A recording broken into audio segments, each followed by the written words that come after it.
Podcast is now starting. All attendees are in listen-only mode.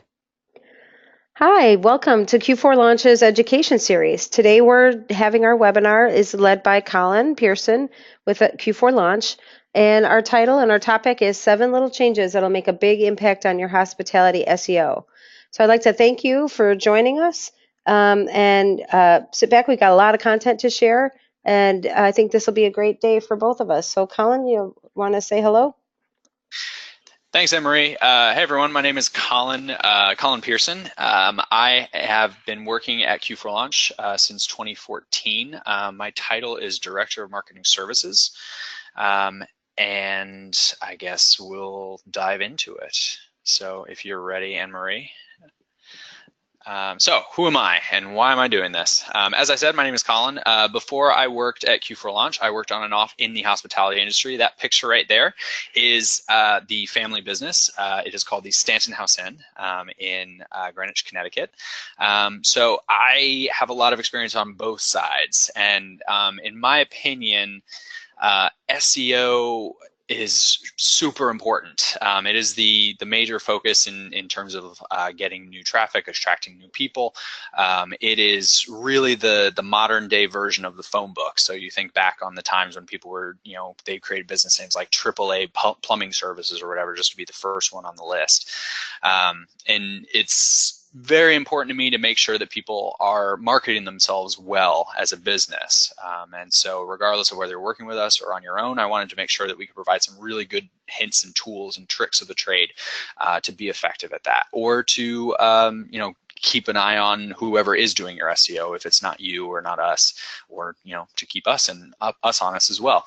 So the problem with SEO is that it really is kind of mysterious and doesn't make sense to the casual observer, but it doesn't have to be. So without further ado, Anne-Marie, if you would hit the next slide.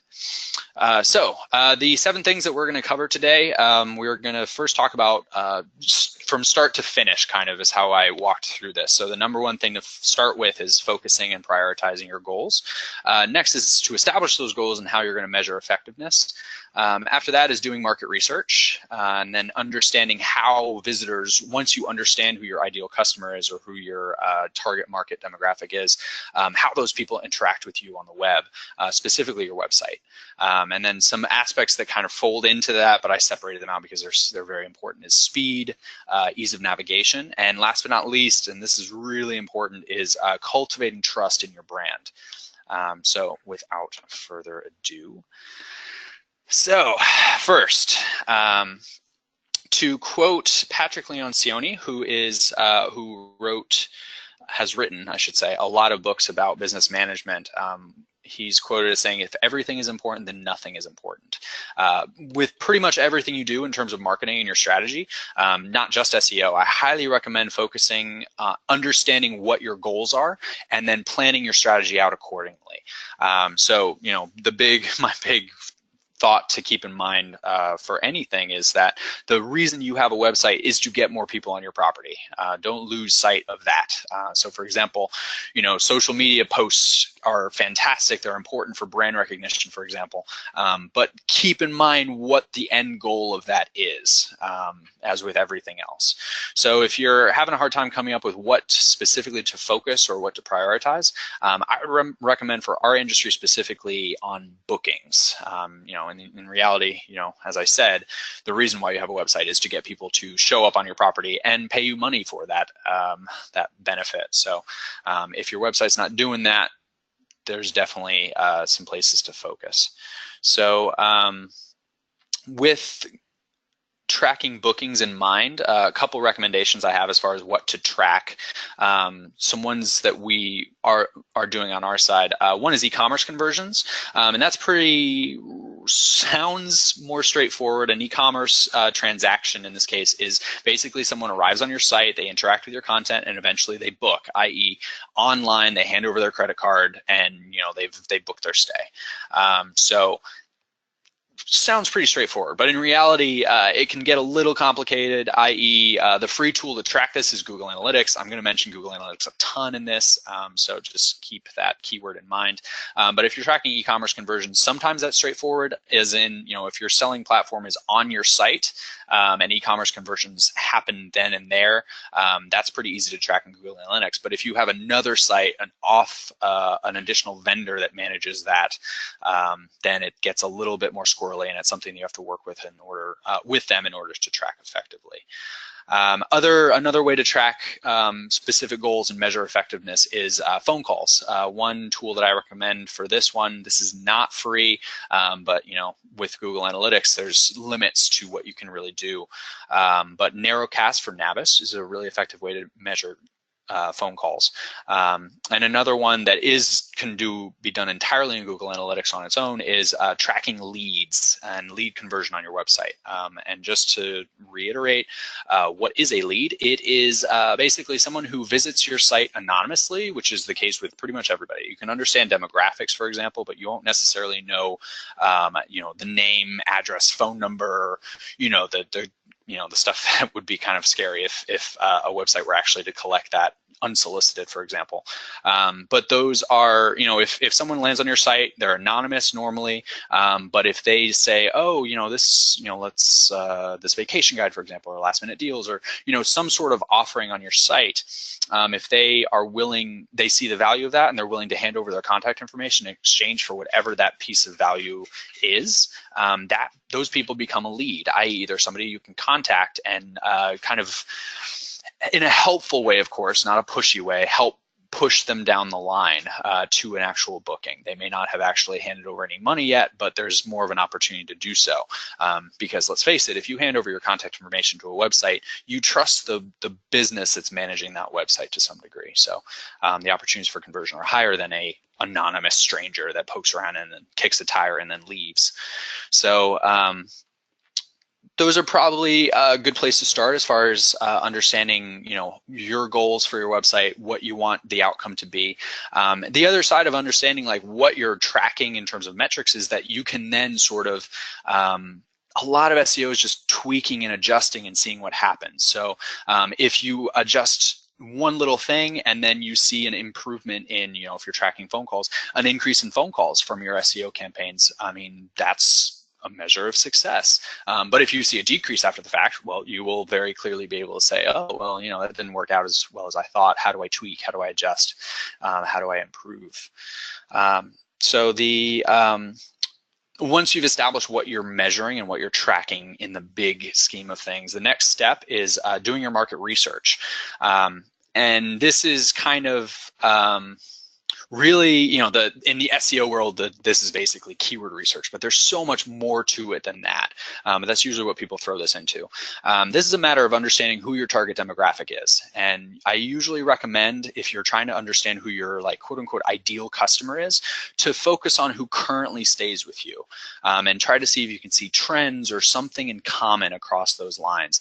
And when I say ideal customer, I mean, who do you like staying with you? Who shows up, spends a lot of money, comes back next year, tells their friends, tells their family, highly recommends you to everybody in their circle, who's a pleasure to interact with, whatever it is. And sometimes you can start to find some correlations between them. In my experience, it's easier to go for people who are similar to your current customers than it is to change and go after entirely new demographics. So, for example, I am in my 30s, I am unmarried, so I as a target demographic am different from, Anne-Marie, who is married. I will not say her age, but she is kind of in a different realm. And she is also different from someone who is a woman who is in her 50s, living in DC. She has 2 kids and a dog and a husband, and she's looking for a place to go near to the DC area within, let's say a 6-hour drive. So how you target that person, how you target Anne-Marie, and how you target me are very different. I'm in my 30s, so what I want from a vacation is very different from someone in their 50s with kids. And also where I am online is different. To use a non-digital frame of reference, if you're trying to target somebody in their 30s, maybe go to a bar or a stadium or something along those lines, their job. Whereas someone in their 50s, potentially a family, the head of a family household, maybe you show up at their schools, you go to The local coffee shop. I don't know. I don't know women in their 50s in DC as well as I do myself. But knowing that is kind of important in order to strategize on how you're going to get more of those people in the first place. So if you don't have that information, you got to get it. And so as you see up on the board, some free tools to figure out who your ideal target demographic is, and this can be as broad or as specific as you like. As I said in there, to give my example of a woman in her 50s with kids and a dog in DC. Look over your records, your own business records, i.e., I'm sure you have records of some kind of like who stayed with you, how long, how many times they come back, et cetera, et cetera. Other one is your brain.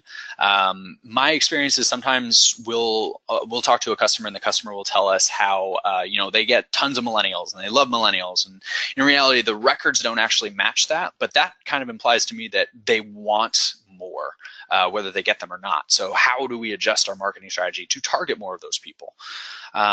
And then the other free tool, relatively speaking free tool, it does require your time, is your customers. Pick their brain. The ones that customers that you have a really good rapport with, that stay with you a lot. As I said, they recommend you to other people. Why do they recommend you to other people? What's so great about you specifically as a business?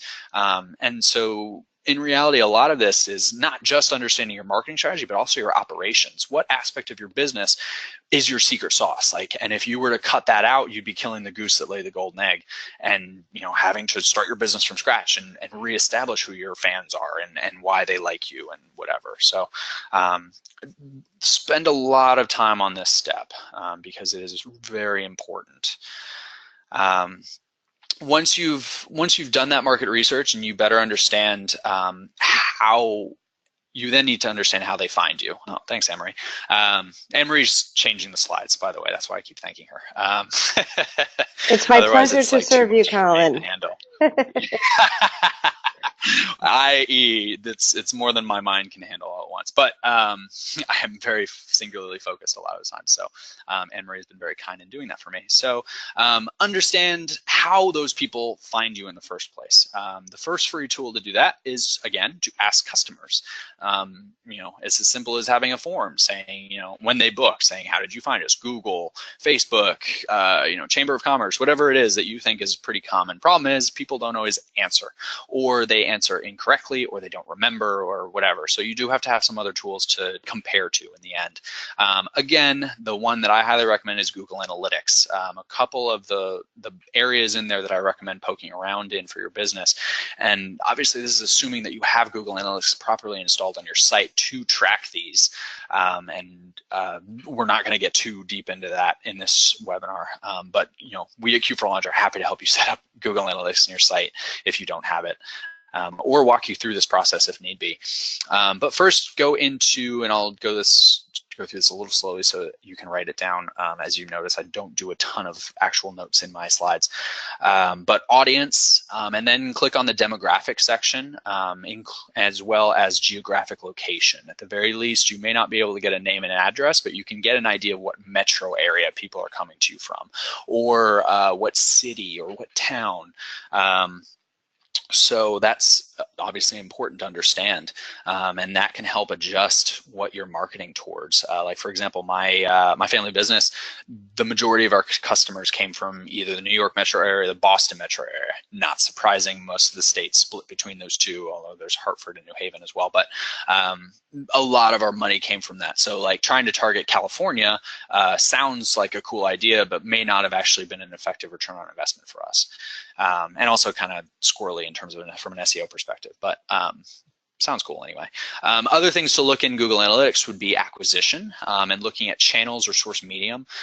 Those basically break down all the sources for digital marketing, and channels will break it down into specific. So like even though Bing, Yahoo, and Google are different source mediums, they are all going to get lumped into the organic channel in the channel section of acquisition in Google Analytics. Facebook, TripAdvisor, Yelp, Pinterest, Twitter, Tumblr, those are all lumped into the social media channel of Google Analytics. as another example. And last but not least, I would also recommend looking in behavior and looking at landing pages, i.e. the first page that people arrive on the site when they're visiting your website. That often will also tell you kind of what content people are interested in, and potentially what already is getting a fair amount of organic traffic in the first place. The other one I recommend looking at is all pages. This is also in behavior, and that's to help you understand not just where people arrive, but also what other pages they view. And if e-commerce tracking is set up properly on your site in Google Analytics, you'll be able to see the page value, which is based off of how many people view a page in their process, and then how much revenue is actually earned from those people that view that page, and then it's divided, the calculations in analytics. It's kind of interesting, actually. And that in particular is been interesting for me over the years of making a very minute change to a website, relatively speaking. So one that I can think of specifically was to go through one of our customers. We went through several of their most popular units, both vacation rentals and bed and breakfast or boutique hotels, and we adjusted the all we did was adjust the copy of those unit pages to emphasize why someone would want to book there. So for example, if a specific unit was oceanfront and it had a fenced-in yard for dogs when people travel, obviously this is a perfect place for that woman in her 50s in DC who has a dog and kids, and she wants a really nice place to stay in the Outer Banks. All we did was just make that little edit, and we would see the page value increase of that page, i.e. more of the people who saw that page booked after the fact, which is important. Again, the whole reason why you have a website is to get more people spending money to stay on your property, or properties as the case may be. So the final free tool that I would recommend in this area is Google Keyword Planner. This is once you've established that you want to focus on SEO in the first place. Google Keyword Planner uses the number of people that search within Google based off of keywords that they type in, or search queries, or just questions, and then they provide that information to people. The limitations of Google Keyword Planner are it doesn't really provide you new stuff. So if you go in there and you type in, to use my family's business as an example, bed and breakfast Greenwich, Connecticut, it will tell you how many people search for it. And it will tell you if you have a paid AdWords subscription tied to that account, it will tell you how often they search per month. But if you don't have an AdWords subscription, it will give you a range. It'll say like between 10 and 100 people search that per month, for example, possibly. I don't know, I made that up. And it will not give you other alternative suggestions. So it won't say, yeah, that's a great keyword. What about Greenwich, Connecticut bed and breakfast with jacuzzi tubs, or within walking distance, or downtown, or whatever longer tail keywords that might be floating out there. That would be really good ones for you to go chasing after. Google Keyword Planner will not necessarily tell you that. Sometimes, again, you do need to understand how people find you in the first place, or why they like you, so that you can emphasize to that. And because ideally, if John Smith loves you because in that example, you have lots of oceanfront vacation rentals, you want to emphasize how many you have, so that when Jane Doe does a search, she finds that for the same reason. People are uniquely similar, to quote a class I took recently. So now we can move on to planning out that strategy and what it looks like. And so what you want to focus on is setting up your business for how visitors interact with your website. Think about your website as the online version of your business or your house. You want to set up your house so that it welcomes people, visitors, and that they feel like invited and comfortable and not frustrated by their experience. So, to take that example to an extreme, you don't want people to arrive at your front door, i.e. your homepage, and open that door, and the door open so slowly that you just have to stand there and wait for the door to slowly open before you can step foot inside. Or you don't want to open another door in the house and find a brick wall, or you don't want to go up a staircase that goes nowhere. Anything like that. There was I always think, when I use this analogy, I always think of there's a house in California, I can't remember the name, but it was built by an actress who had lots of money and not a whole lot of sanity to go with it, who was convinced that ghosts were hunting her down. And so to get around that, she had her architect just keep adding on rooms in the house and chambers and hallways that went nowhere. And as I use what I said before, like you open a door and there's a brick wall there and there's a staircase that doesn't go anywhere and like all kinds of stuff. And the whole idea was literally just so that people couldn't find her in her own home. And so if that's how you want to do it, great, but that's not good for business. Just think about your website the way you do your actual office. When people walk in, you want them to know where to go. Because in the end, in terms of search engine optimization, which is what SEO is, Google and the other search engines, they just want to provide the best answer possible to every question that's presented to them by a user. Because in the end, if I go to Google, I ask it a question, it provides a really good answer, and I'm happy with it, I will continue to use Google. I will not leave and go use Bing or Yahoo or Yandex if I'm Russian, or whatever it is. I will keep using Google, and in the end, that's all Google cares about, and that's part of the reason why Google is at the point of being 2/3 of all organic searches happen on Google in the United States. They want to maintain that near monopoly power. So regardless of what keyword or query or question or whatever you are optimizing a specific page on your site, you want to make sure that you are providing the best answer to that question that you're trying to answer. And there's a whole lot of stuff involved in that. So how to measure the effectiveness of you cleaning up your house and making it easier to navigate and understand and whatever is, again, a free tool is Google Analytics. I recommend looking in behavior. So the 3 ones that I highly recommend keeping an eye on are bounce rate. And bounce rate is basically what percentage of people will land on a page on your site and not interact with anything and leave. The other one I recommend is pages per session, i.e. how many pages do people view as they're poking around your website? A higher number is better. Whereas with bounce rate, a lower number is better. And then for average session duration is the 3rd one I recommend looking at. How much time people actually spend on your site. Again, a higher number is better with some caveats. Like all things, this is perfect. However, in the case of a high pages per session or a high average session duration, if it's high, it's good, but it also could mean that people aren't really navigating effectively and they don't know where to go, so they're just clicking around, which is pretty frustrating from the perspective of someone who actually uses the web, and not something you want to be doing either. So the first step I recommend in terms of optimizing your site and cleaning it up so that it's easy to navigate and explore is focusing on creating click-worthy headlines.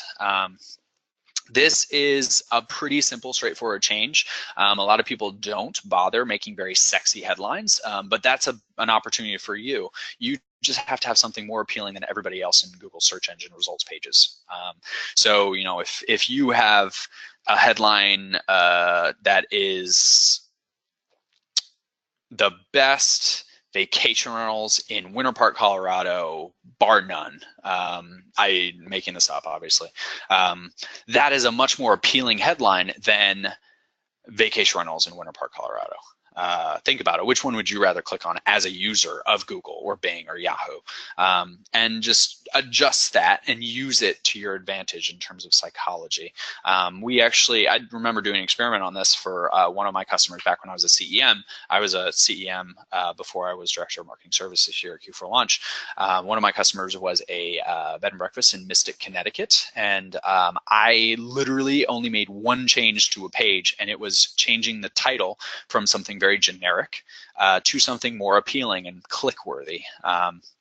And that alone moved that page in terms of results from the 2nd page of Google to the 1st page.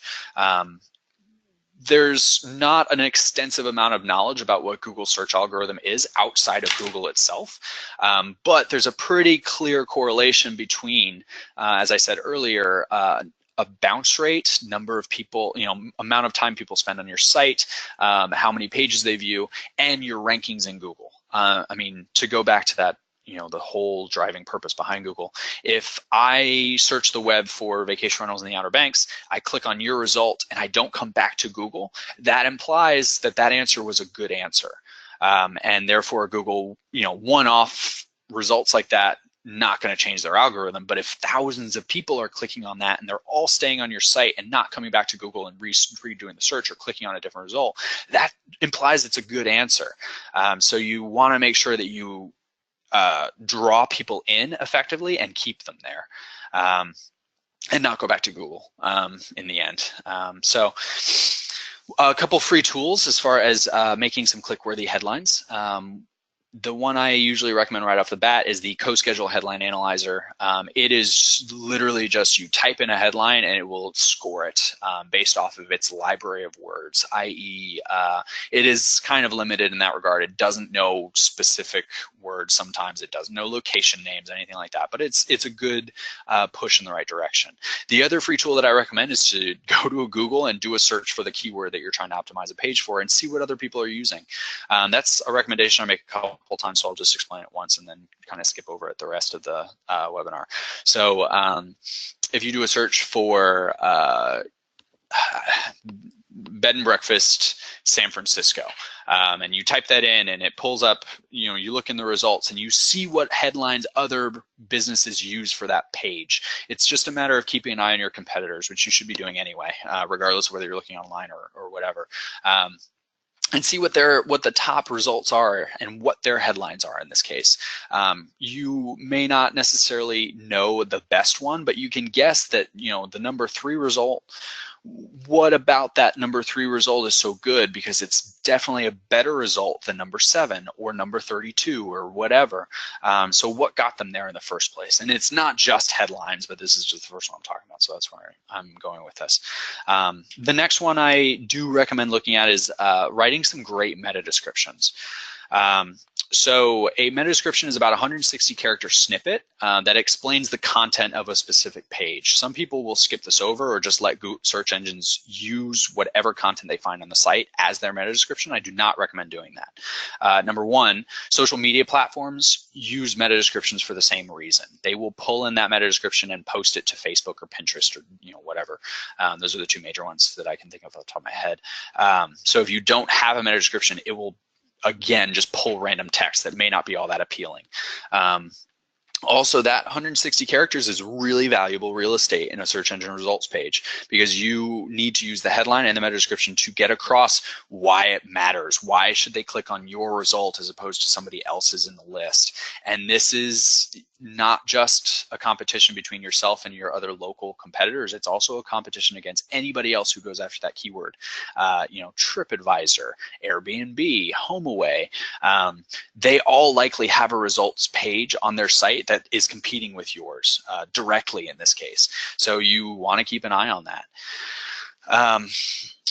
A free tool, again, for that one is a Google search for the keyword and see what other people are using, especially those top results. And if, same thing with the headlines, if anyone, a business out there is set up an AdWords campaign targeting that keyword, that's a really good thing to look at because they likely have a lot more resources to be tweaking, editing, and testing what they're using and measuring effectiveness than you do. So you might as well leverage off of that. And I'm not saying copy it, but at least take it and run with it and improve upon it.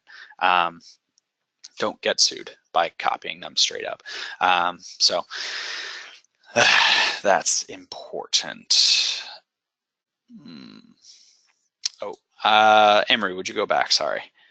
There was a whole section in there and I cannot find in my notes.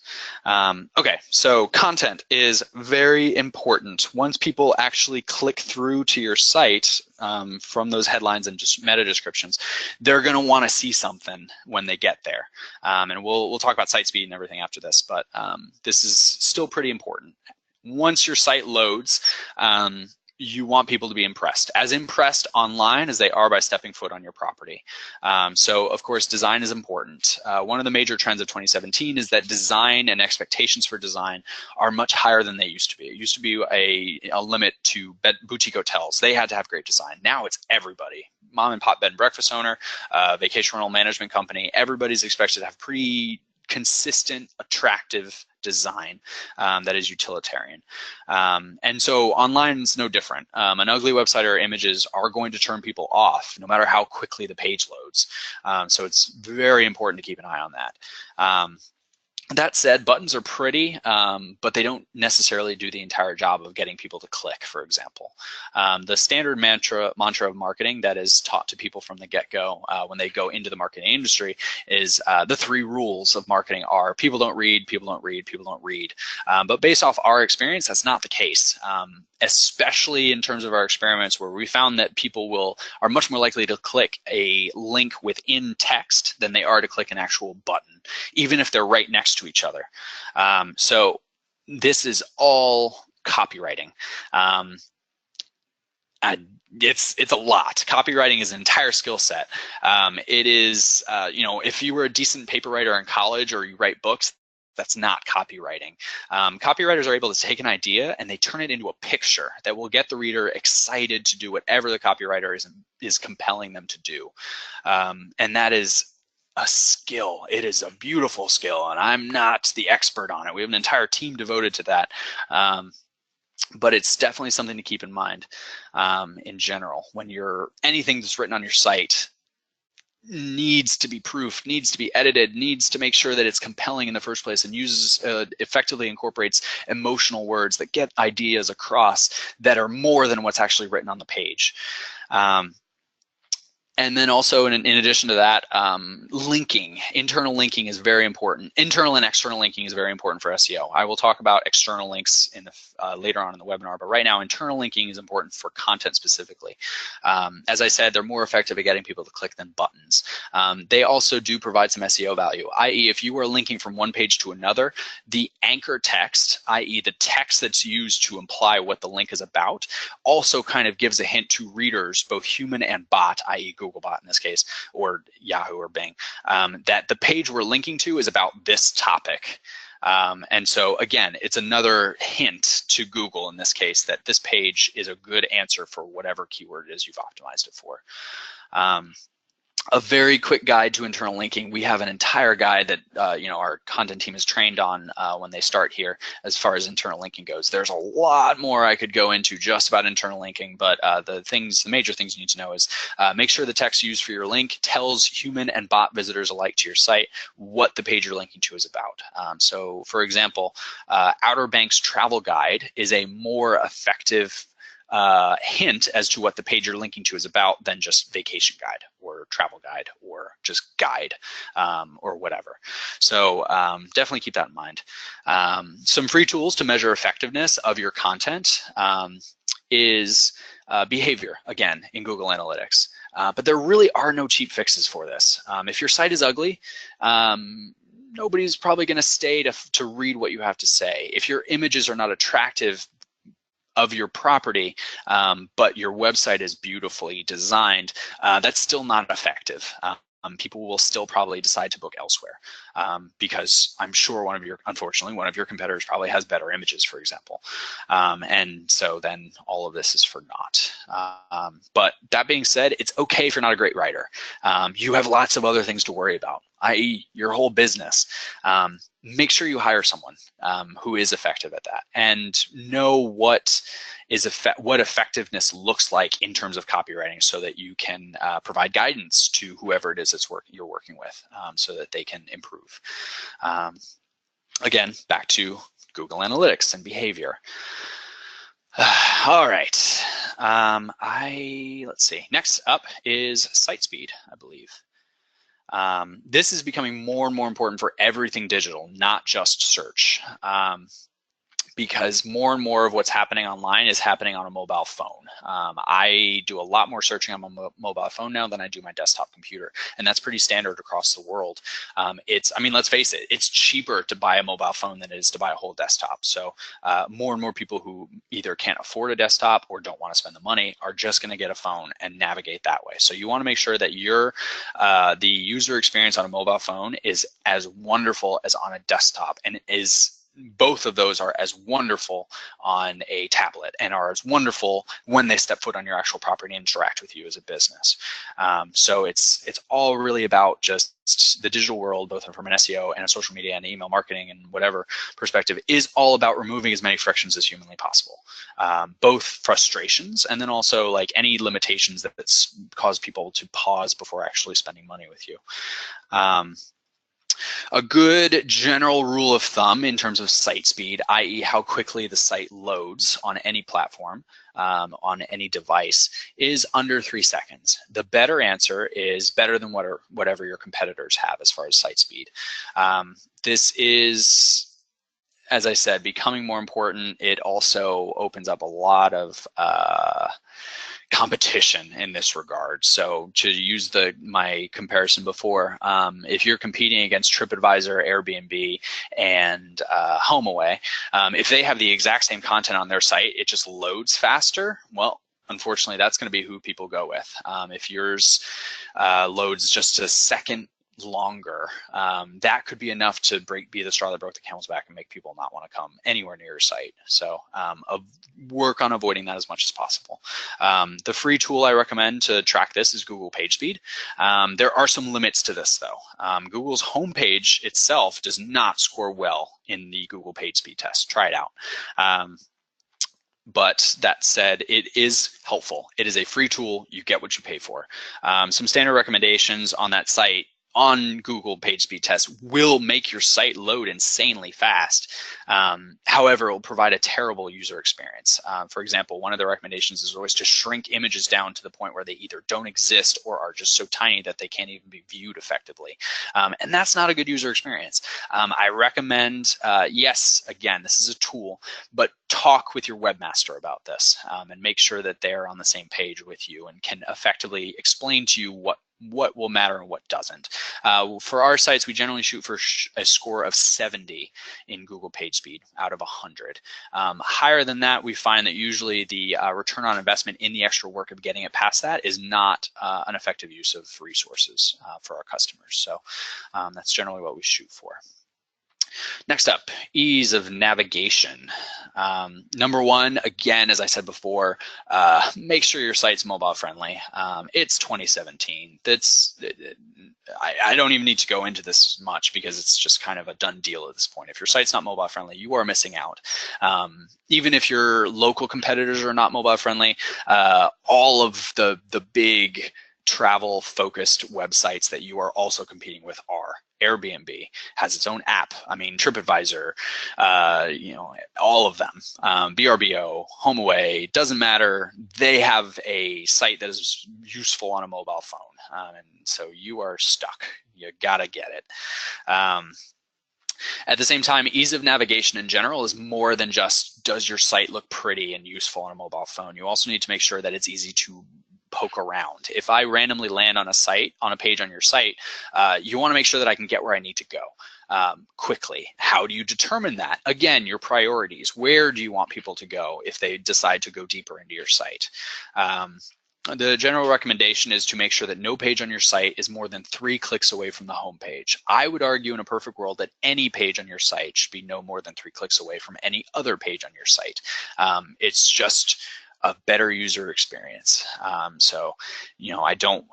If someone randomly lands on a page that you haven't optimized and they don't know where to go from there, that is a bad user experience. But at the same time, no matter what page a visitor lands on it, they should easily be able to navigate to where you most want to go. Again, prioritize. So if you're focused on bookings, direct them to product pages, and that can be rooms, specific rental units, or specials or packages, or wherever the pages that you have devoted to lead generation, for example. The other one we've poked around with and found pretty effective is to optimize specific pages for long tail keywords devoted to your major topic.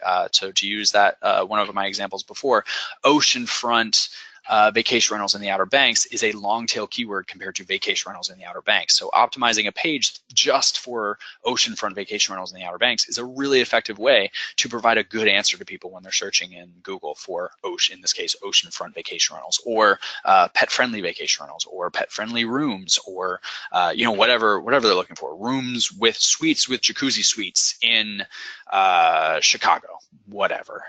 If you know people are searching for it and you know that those people are likely going to want to stay with you because you offer what they want and need, it's a good strategy. But that being said, you need to know how many people are searching for that, because if nobody searches for a term, that's not something you want to be spending resources optimizing for.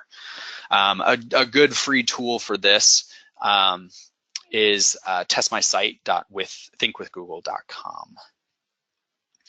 And it looks like I have another one in there. Nope, we're good. Next slide.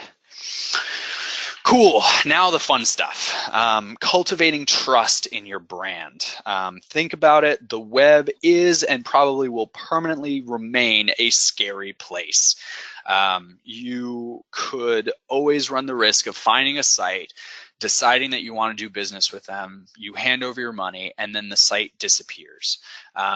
That is still something that exists. So the only way that we can get around that is by improving the trust in our brand in the first place and helping other people, when they're researching you, recognize that you are a legitimate business at a defined location and that you are ready and willing to take on new customers and welcome them to your area.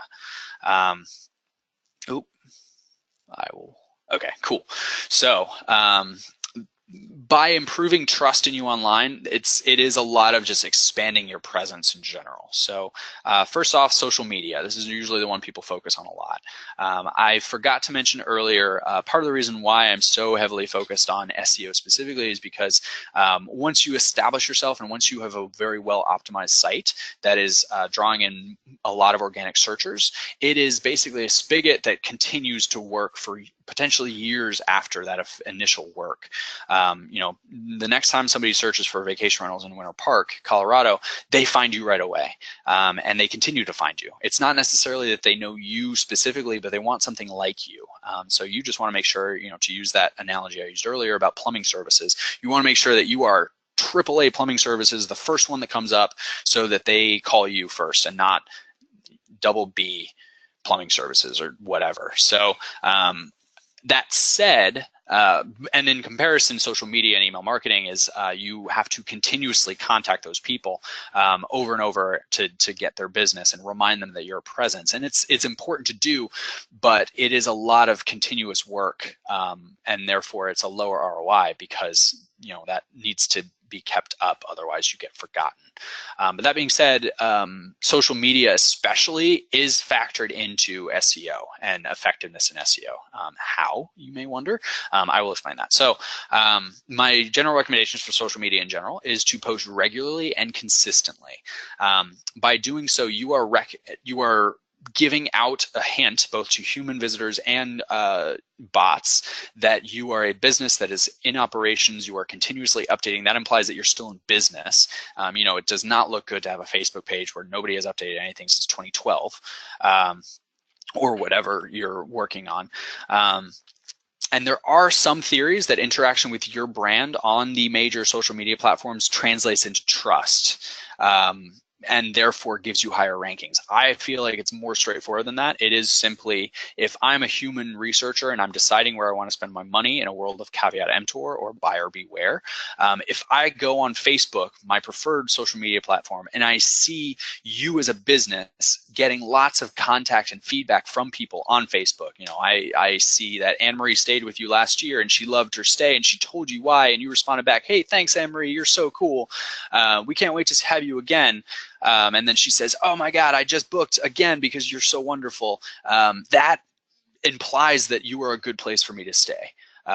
because you exist. And Anne-Marie is a stranger, but she likes you. And more and more, I don't really get it, but people, it's getting to the point where people trust strangers online more so than they do their own family and friends. And they're more likely to go to a place like Yelp or TripAdvisor or any of the other review platforms and get recommendations on where to stay rather than ask someone they actually know and trust, which is crazy. But it's good to take advantage of because, the previous world of PR for a small business was that people, if you love a business, you'll tell 5 people, but if you hate a business, you'll tell 20. That still exists, but it's digitized now. So I posted a bunch of social media platforms. It can be overwhelming, but make sure that you are effective on whichever one you are using, and again, prioritize. Understand which one is important for you in terms of your target demographic. So if you are trying to target people like me, as I said before, I am a man in my 30s. I live in a fairly urban area. Urban, in that regard, in terms of demographics, urban male millennials. I'm a millennial. The oldest millennial is actually 37, for those people who assume that it's just people straight out of college. They are more likely on Twitter. So if you want to get more of me, maybe it's important for you to be present on Twitter. I would not recommend it in general. For the hospitality industry, generally, I recommend Facebook first, and then another one on top of that, be it TripAdvisor, which is kind of a social platform, or Pinterest, or Google My Business. But the important thing is have a presence, because again, as I said, and especially as time goes on, more and more that will be factored in to search results. Next up, citations, which are not sexy, but they are very important. And what are citations? They are basically making sure that you are listed in directories throughout the web, and so that when somebody does the digital version of looking in the Yellow Pages, actually yellowpages.com exists and people do use it, they will find you in the same place that your competitors are listed. So if I go to Google My Business is a citation. It is basically just the Google's directory of businesses. That is the one I highly recommend you stay on top of, especially if you're focusing on organic search, and make sure that your hours are up to date, your name is consistent, your phone number is there, your address is there, and it's up to date, and whatever information they need in order to help people who want you find you. Again, it really is the equivalent of making sure you're listed in the Yellow Pages. And if you're overwhelmed by this, you should be. There are hundreds, if not thousands, of directories throughout the web where you could be listed. I would recommend prioritizing the national brands where people can and should be reviewing you. These are kind of consistent ones. Everybody knows of them. A lot of people are in the same circles, swim in the same circles, I should say. So again, number one I would recommend is Google My Business, and Facebook are two. And Facebook is a directory of sorts. Other ones for our industry specifically are Yelp and TripAdvisor. My experience historically was Yelp was more important for the West Coast, TripAdvisor for the East Coast. It's kind of crossing paths a lot.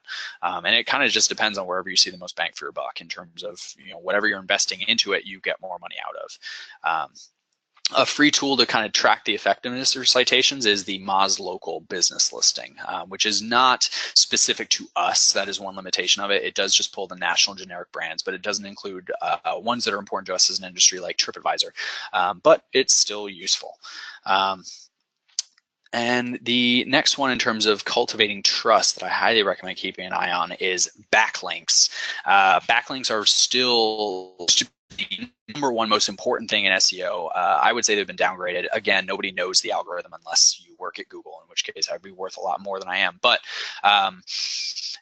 it's still important. It's basically just gone from being number one to one of three, site speed and quality of content being the other major two heavy hitters that I would recommend focusing on. But basically, backlinks are seen as a digital vote of confidence. So in the real world, if you got a backlink from Travel and Leisure magazine, for example, that would be akin to a personified Google or just a human visitor influencer that got invited to a lavish cocktail party at Travel and Leisure personified's home. And while they're walking around, they're checking out the hors d'oeuvres and whatever, and they overhear Travel and Leisure saying, oh, John Smith's bed and breakfast in St. Louis, Missouri, that place is a wonderful place to stay, as they hold up their cocktail and talking to a large crowd of people. That will be, if Google were to overhear that, they'd say, oh yeah, I should definitely recommend that place more to people, because if Travel and Leisure feels very highly about it, so should I.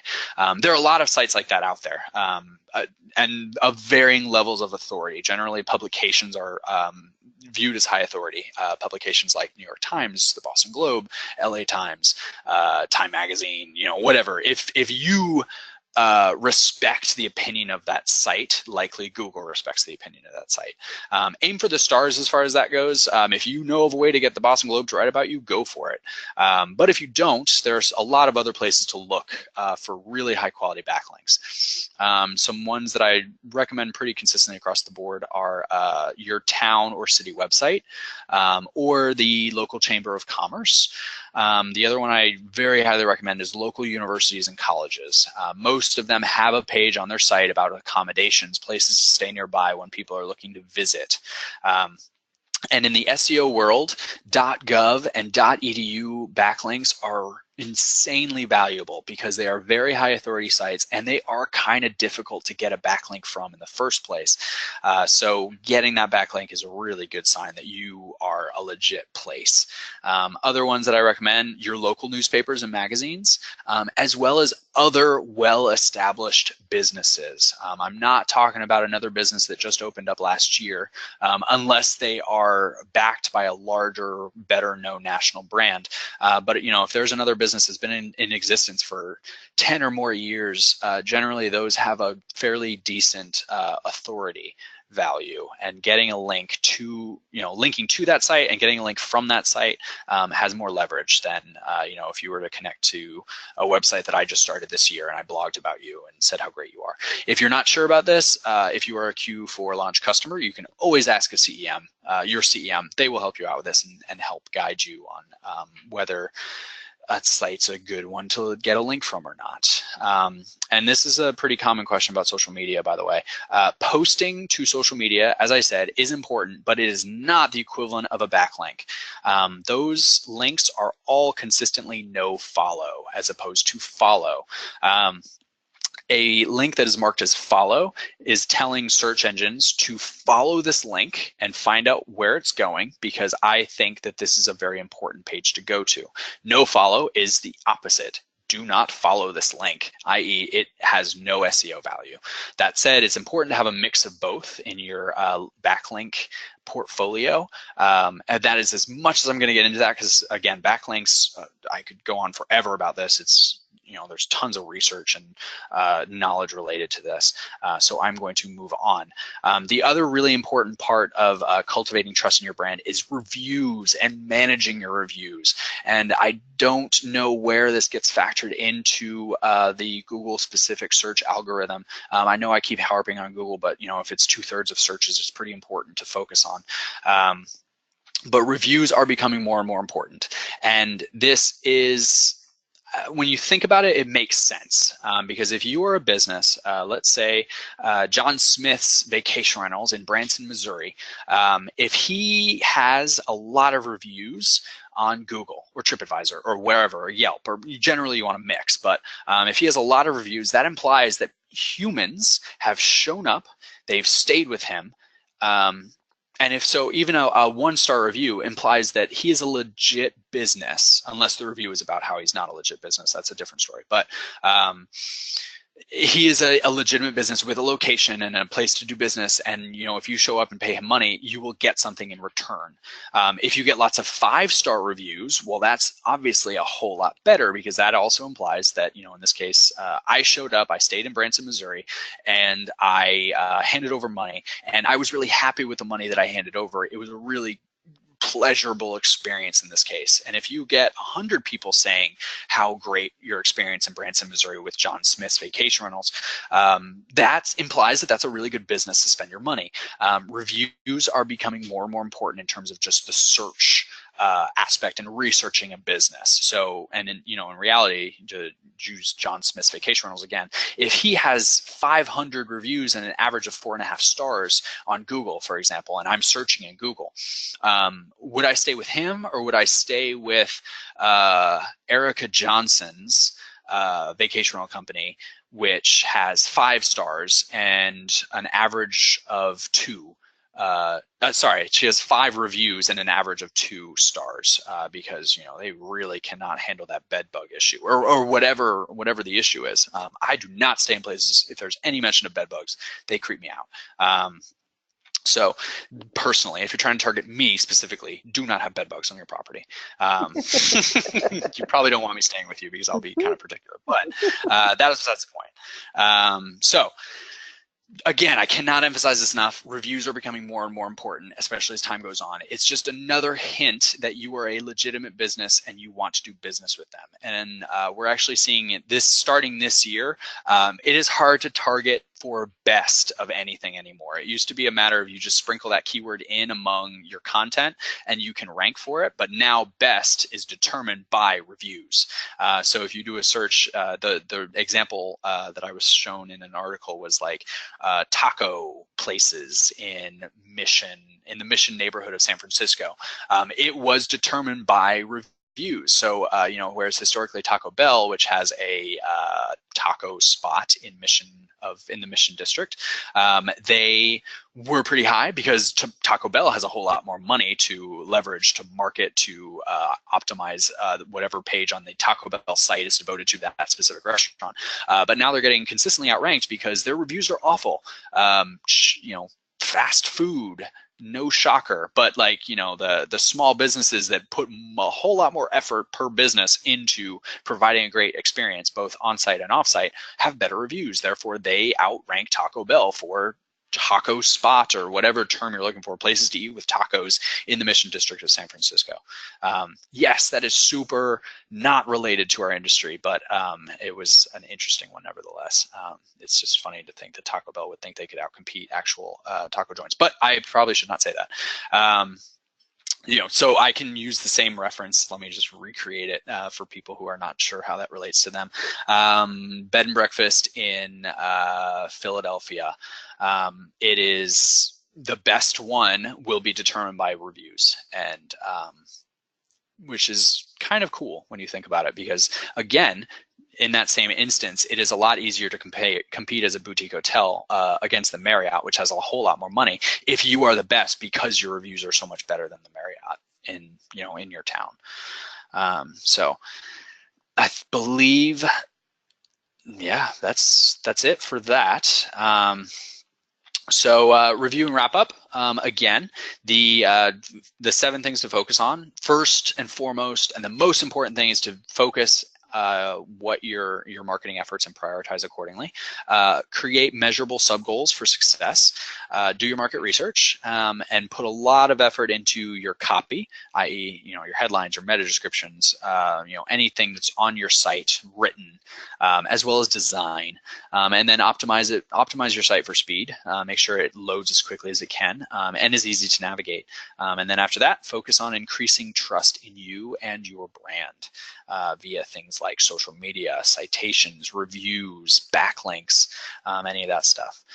So the first 3 things I recommend that you focus on once you hit stop on this webinar is to create those goals, determine what will be measurable success for you.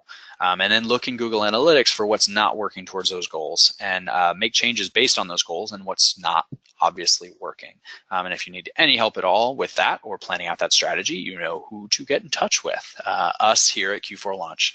And you have Matt's email on there, thank God. I would be difficult to get in touch with. As a millennial, I do not often pick up my phone, but I will if I have to. Anne-Marie will probably yell at me after this about that. But that is everything on my end. Great. Well, we had a couple of questions. One, I think you already answered. People were, a question was about, is posting to social media help my SEO? And I think you answered that adequately. There's one thing, if you'll forgive me, I thought you made me think of this, Colin. When we talk about backlinks and we talk about, how to try and get people to link to your website, I think another great thing to look for is who is already linking to your website. You don't now you don't have to ask for it. They're already doing it. And is there a way that you can optimize whatever they're linking to or whatever it is that they're saying? And you just contact them and say, hey, I want to thank you for mentioning us. Would you mind using our proper title, or would you mind using this link to a page that's more specifically speaking to what you're talking about? So like, how do you just make that one stronger because they're already doing it? So like to leverage it, and you're saying they've already linked to you, is that Yeah, right? something's already linked to you. How can you optimize it? Uh, hmm. So it, in reality, it's kind of difficult to force people to link to something. A lot of times I'm wary of pushing it because I don't want them to do the exact opposite response of unlinking entirely. So it depends. Like one really cool tactic I've heard of lately is to kind of do a Google search for your business name or your personal name, because your identity as a person is tied in with your business at some point, let's face it. And make sure that whoever has written about you or your business is linking to you in the first place. But if they've linked to you already, I mean, some simple stuff is to make sure that whatever page they're linking to is the best page for them to link to. So for example, if someone's linked to my site and they talk about coffee shops, and they're linking to an activities page, if I've written a blog about coffee shops in my area, you may actually be helping them by letting them know that that coffee shop blog exists, as an example. Also, make sure that that page loads quickly, because if somebody clicks on that link to your page and that individual page doesn't load, that backlink may prove to be useless, both for human visitors and bots. Or if it redirects a ton of times, that's also bad user experience. Again, it all goes back to user experience. And whatever is best for people in the first place. Okay. The other thing to leverage off of that would be to, as you said, get more backlinks from them. Like if a newspaper wrote an article about you and then 10 years later you reach out to them again to be like, hey, they write an article about you opening in the first place, and then 10 years later you're still in business, that's news. And that may be really cool for them to do an update of like, hey, they're still in business. Isn't that cool? Especially in in the US industry or the US market, where lots of businesses go under before the 10-year mark. Just as an example, it's as one of my colleagues here who has a journalism background pointed out, like, it is a matter of gauging what is news. So like, you existing as a business is not news. You hiring a manager, not news. A new manager is not news. But you being in business for 10 years or 20 or 30, that's news. That's definitely something that newspapers and especially would want to write about. Great. Okay, one other question was they were just kind of wondering about how you see AdWords fitting into the whole effort around SEO. Good question. So Google has officially come out. When I say Google, it's not like Google officially says something like the Google Twitter account or something like that. I mean, like Matt Isles, like the major people who are voices of Google itself. They have come out and they've said that AdWords does not affect rankings in SEO. And that makes sense, because they don't want there to be any risk at all of there being a perception of pay for play, or that, if you just pay Google more money, you'll get to the first row of the search engine results pages.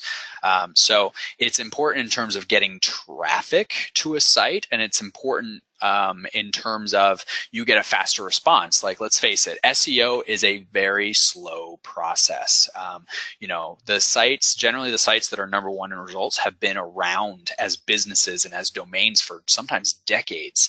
And also getting to that level, as I said, these 7 little things are not little. It is a lot of work to be effective at SEO. But a paid ad campaign will get you to the top of the results, because if you are in the number 1 through 3 slot of paid search for a keyword, that means that you are if you do a Google search on a desktop computer, you are going to be the top 3 results, and then below that are going to be the top organic results. They're slightly different. So that just means you just pay money up front to be top results. Whereas in organic search, it's you put a lot more work up front in order to get to that point. But then once you're there, it's free. Your presence there is simply you've done a good job of getting yourself there, if that Okay. makes sense. Perfect. Okay. And we have one last question. We can wrap it up. The last question is about duplicate content, and I think a good way to answer this is with our speaking about citations. If we've got, if we're saying the exact same thing in every citation, how do you get punished for that? So again, like everything else on here, there are a lot of things people are fairly confident about based off of experience and experimentation, but not necessarily things that they know for a fact. Because Google does not want their search algorithm shared everywhere, because then the entire business model could just be copied by somebody with very deep pockets. But that being said, duplicate content, the general recommendation is you want to make sure that you only have about 25%, 30% is pushing it of your content is the same on different pages. And that's throughout the web. That's not just your site. Like if you have one page and another page says about the same thing, you don't want it to look like you've basically just copied and pasted. At the same time, that's true for other sites. So it's not necessarily, you won't know that you've been, the term that I use all the time is Google slapped, i.e. Google punishes you for duplicate content in this case. You won't know that you've been Google slapped until it's too late, and it's very difficult to get yourself out of that position. But you won't notice until no organic searches arrive on a page on your site, for example. But in a lot of cases, it's more that, if you have two pages on your site and they both have the same content, Google will just decide which page to push people to. Again, this is all search engine optimization. It is optimizing individual pages on your site. So if, and they may decide that the page that you don't want to be the top result is the one that they're going to push people to. So you lose a bit of your control over that. To continue to use that analogy, let's say if you have a vacation rental site, for example, and you have a unit and it has a specific name, and you know that people will do a Google search for the name of your vacation rental unit. If you have that same content on HomeAway and Expedia, yeah, we'll say it's all over the place. It's HomeAway, it's VRBO, and your site. If it's the same content on all of those, again, HomeAway and VRBO are probably higher authority sites than yours is. So you risk those sites out competing you in Google search results simply because they have more content. But the one thing in their that's factored into that result is that they are a higher authority website than yours.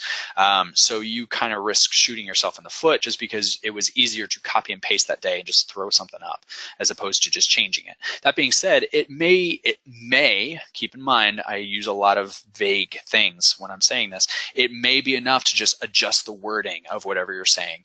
I would recommend just making sure, when possible, to just have different content on the site, just so that you're not competing against yourself. But in reality, it's not the end of the world. If you're top 3 results for the same property, it's all money in your pocket eventually. It's just, in this case, if the booking goes to HomeAway first, you get a smaller percentage of that booking, but because they'll take their cut, which not the end of the world. Okay, well, thanks. Those are the questions we had. And then I'd just like to leave you guys. I'm sure you're very inspired now to wonder how you're doing in your SEO. So we have an SEO marketing grader that we'd like to offer as a free tool. Just go ahead and let us know. We will perform the tool and we'll schedule time with you and take you through the results. And honestly, what it'll be is like, here's 3 things to do. I just performed one of these the other day. And there was a guy who had none of his images were optimized. And by just fixing one picture, he could solve like 80% of that one issue of page load speed and optimization of images. So sometimes we can find a nugget that's just like one little thing that's going to make a big difference for you. So go ahead and take advantage of that. We'll send this recording out, and you'll be able to respond to that email with a request for an SEO marketing grader, and we'd be happy to do that for you. So I want to thank you for joining us, and Colin, I want to thank you for sharing all of your heart and passion around SEO. I think this is really newsworthy and helpful for everybody who joined us, so thank you. Thank you very much, and thanks for everyone's time. Okay, until next time, bye-bye. Bye-bye.